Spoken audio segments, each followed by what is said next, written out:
And it's very difficult for that middle part, because like that's actually what I want to do. It's okay to add barbells into a kids program and Yep. teaching them how to snatch and teaching them the technique and whatever.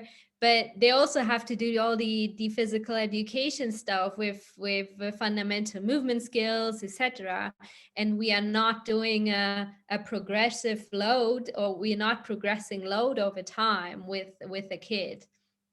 Actually, the majority of kids like that they have no clue how much they actually lift. They actually also don't really care about numbers if you don't teach it to them.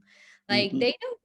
they actually don't really give a damn about numbers if you as a coach or as a parent don't teach them what that actually means. Hmm. So I think, and that's something that I have done differently with the kids I've coached.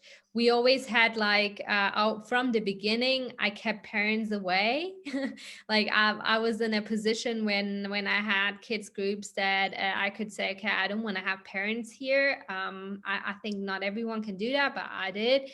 And then we did like a level system, and we just painted or we just had different colors of plates. They all were the same basically, but when they for example, when I gave them 10 points for their technique, then they were allowed to add like either a little bit of weight or change to another plate. So what I basically have done was like, we have like these 2.5 kilogram plates, and we Hmm. have had them in white and in green and in yellow and in red, and then we progressed over the colors. So red was the end color, like there was level Really? 5, and then blue and yellow.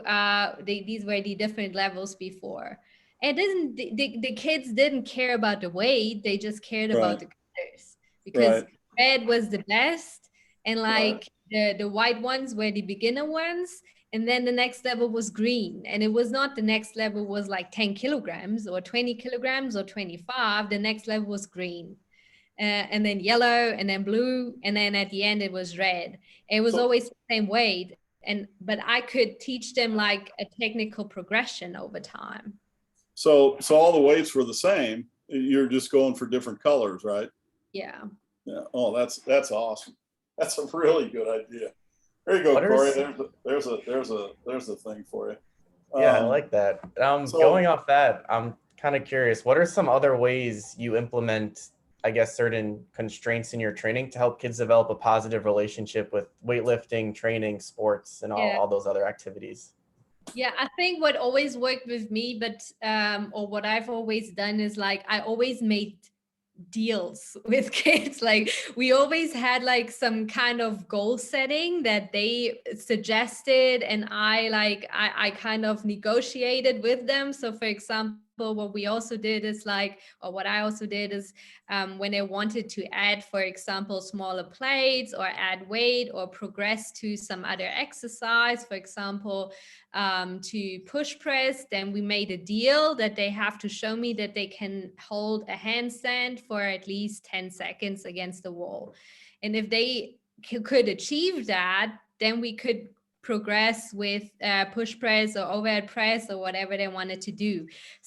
So everything, I always set like goals, or we always negotiated goals, and then we made a deal. And when they achieved that, then they could progress to something. So like working with those levels or colors or whatever, that works very well. Like I always try to stay away from numbers at that age, because they also don't really understand that. Like I've seen that once in with other kids, not from my group but from another club.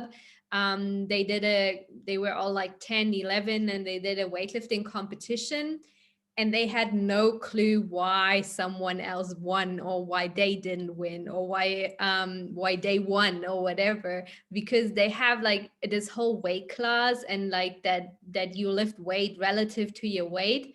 They don't understand that at all. They have no clue what that means. So it was like these kids, there was one kid that won, and then he went to his coach afterwards and said, I don't even know why I won, because this kid did more than me.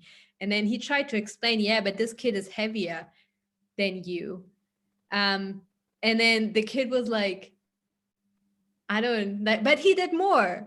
And like, it's very difficult at that age to explain how weightlifting works with all the weight classes and all the different with Sinclair points and whatever you have. Like, I'm not really a fan of that at that age. They don't get that. So yeah, what worked for me is always like make goals with the kids, let them come up with stuff. Like, for example, sometimes they even made suggestions themselves, what they should, and especially what they can also practice at home. Like, for example, this whole handstand thing, there was something every kid did at home. And then you get them moving in their free time as well. So these are some easy things to, yeah, to how to get them engaged and how to also keep them motivated over time.